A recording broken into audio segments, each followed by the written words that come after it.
അപ്പോഴാണ് ശ്വാസത്തിന് ഇത്രയും ഇമ്പോർട്ടൻസ് ഉണ്ടെന്ന് ഞാൻ മനസ്സിലാക്കുന്നത്. കാര്യം നമ്മൾ എക്സസൈസ് ഒക്കെ ചെയ്യുന്ന സമയത്ത് ശ്വാസം അടച്ചു പിടിച്ച് കുറച്ച് നേരം എത്തിയും അതിന് ബുദ്ധിമുട്ട് മനസ്സിലായില്ല. പക്ഷെ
കാത്തിരുന്നു ഫലവും ലഭിച്ചതില്ല നിലവും നിഷ്ഫലമാക്കി ഫലവും ലഭിച്ചതില്ല നിലവും നിഷ്ഫലമാക്കി യജമാനനെ ഞങ്ങൾ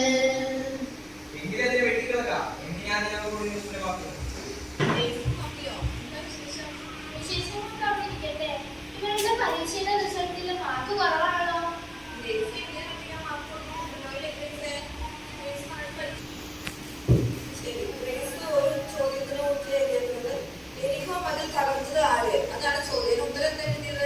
അയ്യോ എന്റെ പൊന്ന ടീച്ചർ, അത് ഞാൻ